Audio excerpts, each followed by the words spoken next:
Welcome to Club Dub. You are Locked On Dolphins, your daily Miami Dolphins podcast, part of the Locked On Podcast Network, your team every day.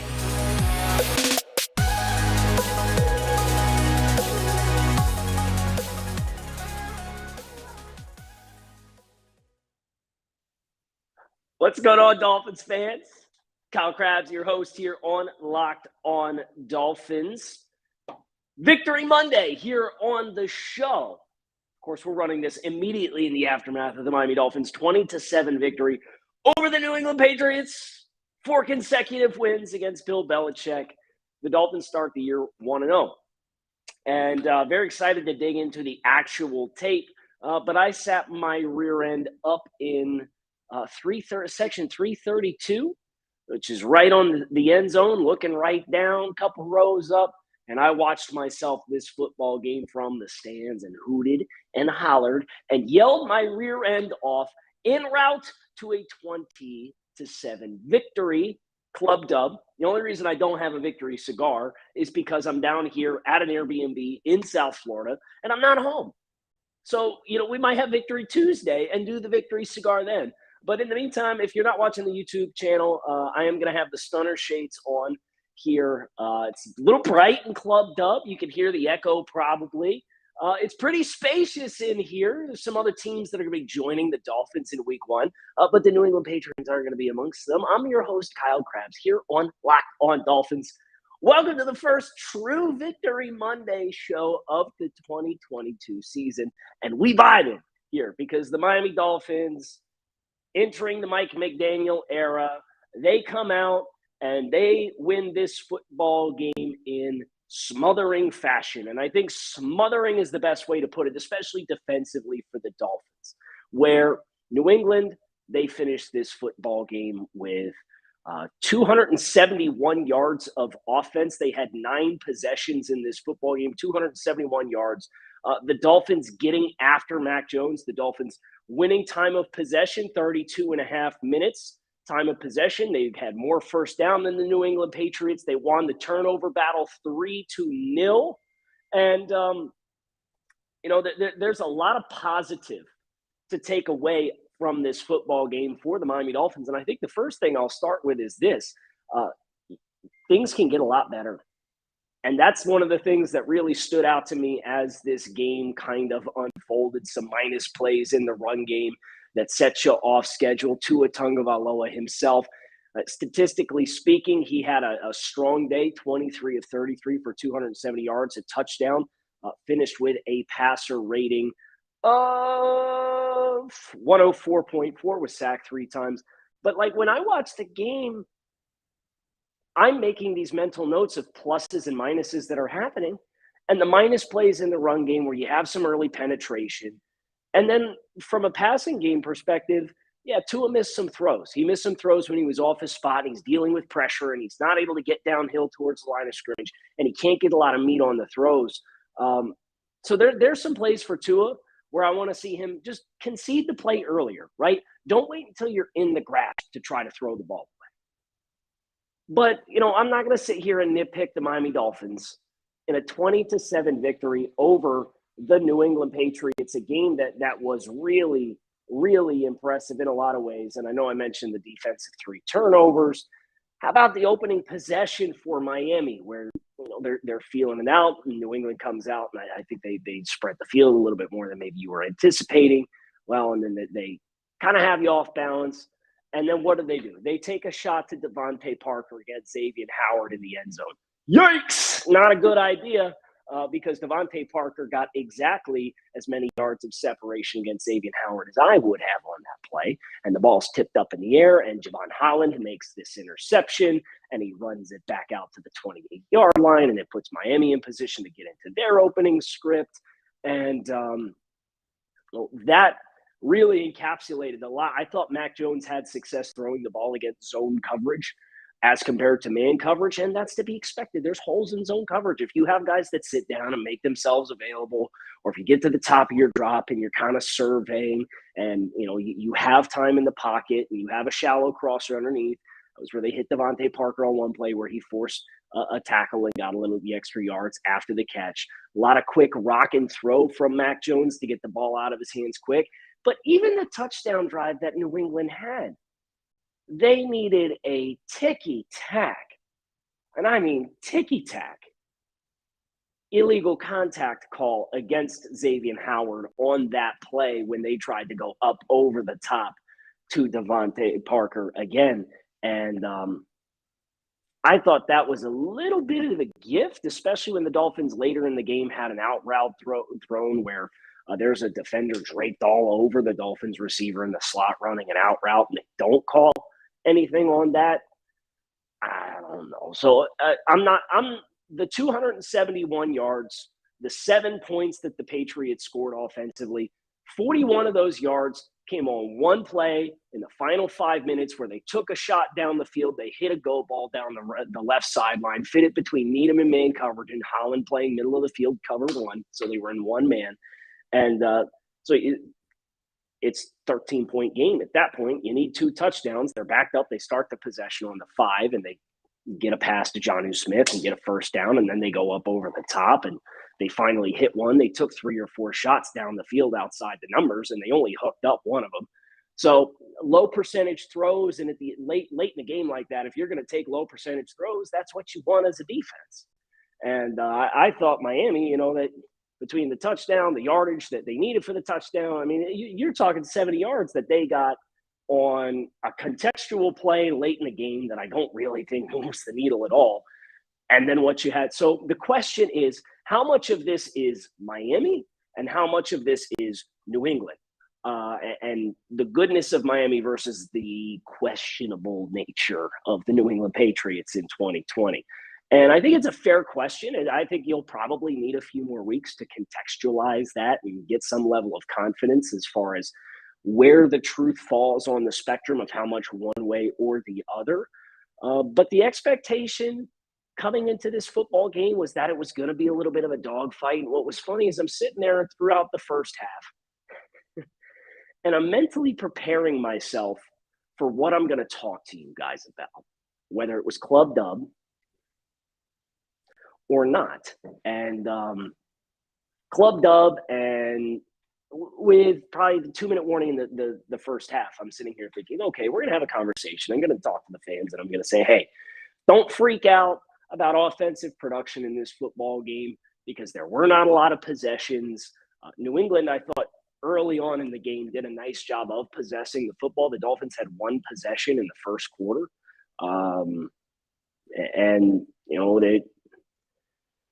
The first half had a pretty different feel, and thank goodness Brandon Jones comes screaming off the edge and has the strip sack of Mac Jones, and it puts the Dolphins in a position where the flow of the game really accelerated in their favor beyond that point. With the defensive touchdown, the scoop and score from Melvin Ingram, because of course the Dolphins defense with turnovers and touchdowns, that's what they do. And it was really cool, first of all, to see in the midst of all the questions that exist of how well can the Dolphins defense play sans Brian Flores, today's a great start. It is a great start because it's all the identity pieces that you had as a team. And I thought because of the way the game script went, the Dolphins defense was more conservative than you probably would have expected. No, they really didn't get into a lot of the zero stuff.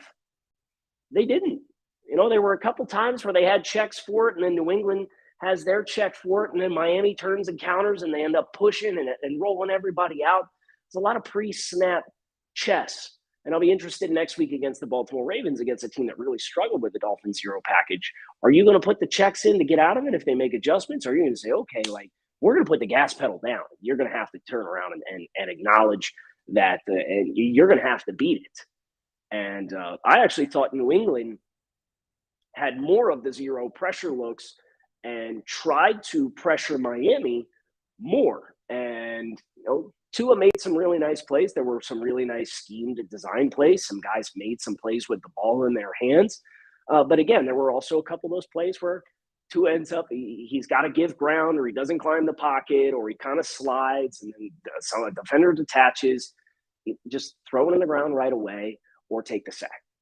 Well, the ball security dynamic for Tua is is the one critique that I'll have coming out of this game offensively. But we have a lot to talk about offensively for the Miami Dolphins and what they look like. But before we do, I know a couple of you saw this viral video going around, some guy proposing on the dock, and he's got a little kid with him, and the ring pops out and down it goes, and see you later. And you definitely don't want to be the next viral dynamic of that. So here's a lesson for them, and I hope you had Brightco. You don't want to be that guy. You certainly don't want it splattered all over the internet. The folks at Brightco Jewelry Insurance will make sure you get a replacement for the full value of that ring, no matter if it's lost or stolen, or if you can't figure out what happened to it. Go to bright.co/locked on. It's the fastest and easiest and cheapest way to cover your butt with the best jewelry insurance in the biz. You know what I was really impressed with? The stones, the cojones that it takes with 24 seconds left in the first half. Fourth and eight on the 42-yard line. Not 4th and 1, not 4th and 3, not 4th and 4. We're not getting up under center, hot, trying to get the guy to jump off sides. 4th and 8. You get the 24 seconds, and you come out and you make a call that you're going to go for it. You're up 10-0 at that point. That takes some stones from a coaching staff. And man, I love the confidence that breathes into the unit. And of course, I'm talking about the 42-yard touchdown catch for Jalen Waddle, catch and run, splits the defenders, ball hits him in stride. They come out, they spread the field on 4th and 8. And my goodness, what a difference. What a difference from the coaching staff that we've had here, where it was, well, we're going to play close to the vest, close to the vest, close to the vest. We might punt in that situation and pin him and just be happy to be up 2 possessions going in halftime. Forget that. Forget that, Mike McDaniel said. I love that. And, of course, it cashed big. And if it doesn't, New England didn't have any timeouts, but you still run the risk of them taking over at the 42-yard line. They need probably 20 yards. They might be able to get a field goal and get on the board before the half. So the Dolphins, they come out, and they really roll the dice there. And I just couldn't – I'm getting here expecting some kind of false cadence and something to try and get them to jump off sides. And they came right up and had the look they won clearly and snapped the ball and threw it and scored. Just a brilliant play, a brilliant call, a lot of guts to make that call in that moment as Mike McDaniel. And I think that's an omen of things to come. They're going to be aggressive. They're coming out in the 4th quarter and they're up 13 points. And they're coming out on 2nd and 10, throwing the ball. Now, there will be times where I think you'll probably have a little bit more teeth in the run game. New England, say what you will about not having a lot of stars, but they did a pretty nice job defensively. Miami, later in the game, had a couple opportunities where I think they weared them down a little bit. You had some chunk gains. Raheem Mostert, I believe it was probably a shoelace away in the final possession for Miami from breaking the explosive run. And I was sitting there at the end of the first half too, and I'm asking myself, okay, where are the explosives? Where's the explosives? Well, you got one in the 42-yard touchdown, of course, and then you had a couple of really nice chunk gains where you actually got the movement. New England's a gap control defense. I'm not going to sit here and panic about how many rushing yards did the team finish with. 65 rushing yards on 23 attempts. Because, again, the rushing production was better than that, but you had some negative plays, and you're also, again, really close. You had 2 runs in this game that I thought were really, really close to breaking and being explosive runs offensively. So I think offensively, we had the tackles that got banged up. Teron Armstead at one point took a knee and came off the field, and Greg Little got a lot of run, and Austin Jackson got banged up.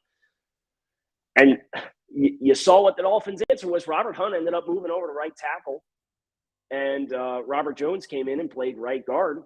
And then Liam Eichenberg pushed out the left tackle intermittently. Now, it seems like those guys are fine. We'll find out. If they're not fine, Miami's going to have to make a move at offensive tackle. no rest for the weary. I know we talked about that on Friday with the State of the Union address, that there's attrition for all 32 teams. Just look at Baltimore. They don't have J.K. Dobbins right now. They didn't have Ronnie Stanley today against the Jets. Jawan James tore his Achilles, and that's another team that's hurting. So I mean, just looking ahead to next week, nobody's going to care if you're injured or not, because everybody's going to have them and they're going to toll. And Miami, you didn't have Eric Rowe in this contest. I thought Zach Sealer played a phenomenal game, as we're kind of shouting out some individuals. Tyreek Hill, of course, 8 for 94, had the one-handed snatch away from rookie Jack Jones on a play that was a miscommunication, really is what made that a contested catch situation. Tyreek looked like he pulled up and was going to stop and come back, and Tua, as he's throwing, Tua's releasing it as though he's going to continue down the field. So a brilliant adjustment there. There's a lot of good. There's also a lot of improvement to be had. I thought Miami, again, schematically, procedurally, they played clean. This was an observation I had for this football team in the preseason, and I thought they came out and did it again. They had 4 penalties for 20 yards. We already mentioned the ticky-tack nature of one of those plays. They had an offsetting penalty for roughing the passer on another 4th down situation, where the Dolphins did manage to take over on downs and get off the field. Not a lot of blatant mental errors.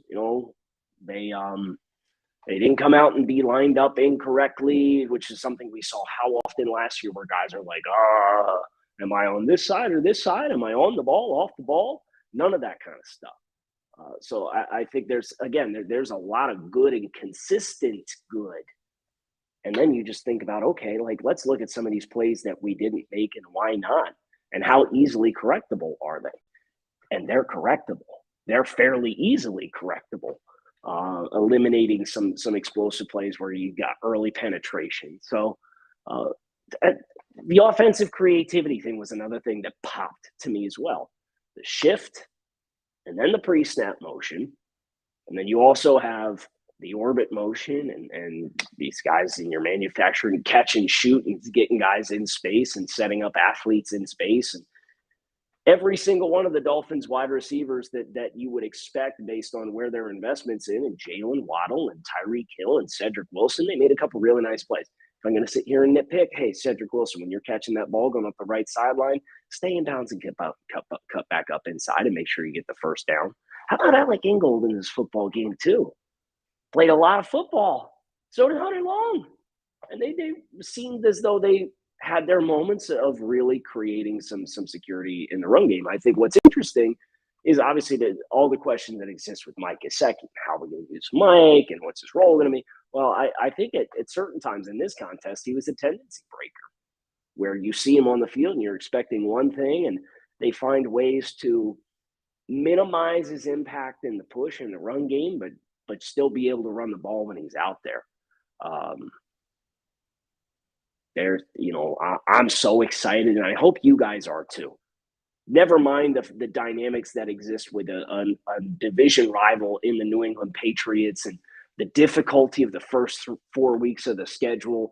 Never mind the fact that Joe Burrow had 5 turnovers against the Steelers, and you think about if that's going to sustain itself, you can have opportunities to win that football game, and the challenges that exist without Byron Jones there, and the Bills game, and all that kind of 1 week at a time. I apologize. I'm getting ahead of myself. But again, I'm excited, right? And we talked about on Friday, we're going to break the season into quarters. I want 3 wins through the first 5 games. You got 1. Now you got 4 more chances to get 2. Taking care of business 1 week at a time. And this was a comfortable win for the Dolphins that should have been a more comfortable win, if we're being completely honest, for the Miami Dolphins. And that's always a good place to find yourself. Also a good place to find yourself is prize picks for some of their player parlays.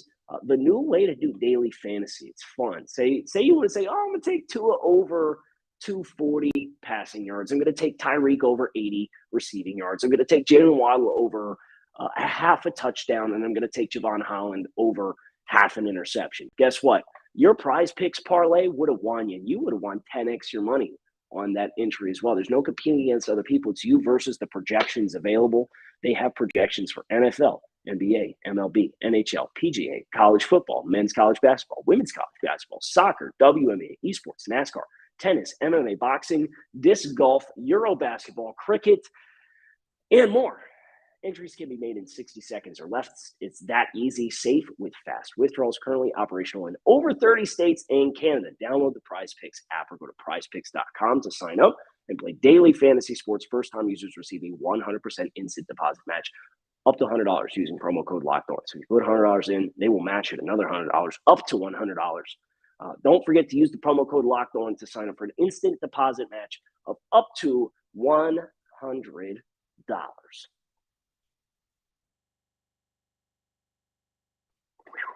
It was hot out today. I don't know if you guys saw that. So congrats, Bill. I hope your climate strategy paid dividends for you and you felt your team had the legs they needed in the fourth round, but they didn't have the legs they needed in the first. So let me see. I want to make sure we appreciate this moment for what it is for the Miami Dolphins to be the first team in NFL history to defeat Bill Belichick 4 consecutive times. That's never happened. The Dolphins are it. The New England Patriots were a team that I had a lot of questions for coming into this offseason, or coming into this season, based on the way that their offseason went. And I wouldn't have a lot of enthusiasm if I was a Patriots fan. And I can tell you the Patriots fans that were in attendance didn't have a lot of enthusiasm either, because they bounced with about 5 minutes left. Yikes. Super proud of everybody at Hard Rock Stadium. Super proud of everybody at Hard Rock Stadium. Because when I was here in January for Week 18 against the Patriots, it was probably 55-45 split. Dolphins fans, Patriots fans. And I don't know I made that observation on the show that night. Today, it was probably 80-20. A lot of Dolphins fans in attendance. A lot of enthusiasm. So now, it's up to you guys. The team that you play next at home, the Bills, their fans travel, right? So you got to show up yourselves. You got to have some excitement. And hopefully Miami does what they need to do next week in Baltimore, and I will be at that contest as well, to start the year 2-0. And what's that like? Couldn't be the Dolphins under Brian Flores, right? 2-0. What? But very, very proud of the fan turnout and engagement from my seats, observing the stadium and being there myself. Obviously, you can hear I'm a little hoarse. Not a pony, but a little hoarse. I got to get back into my dad joke vibes. I haven't been home since Thursday, and I'm going to get ready to go to the airport right now and go see my baby girl and my wife. And I'm very excited to go back home and do it all again next week against the Baltimore Ravens. I hope you guys enjoyed this stop into Club Dub here on Locked On Dolphins, your team every day. Your Miami Dolphins are 1-0. Let that sink in for a minute. 1-0. Club Dub it is for the week. We're going to enjoy our stay. I know I will. So bars on the right. Help yourselves. Get cozy. And let's get used to it. Miami Dolphins Club Dub 20-7 over the New England Patriots. Starting the year 1-0. 4th consecutive win over the New England Patriots. Things you love to see. I'm Kyle Krabs. Thanks for checking out Locked On Dolphins. Make it a great one.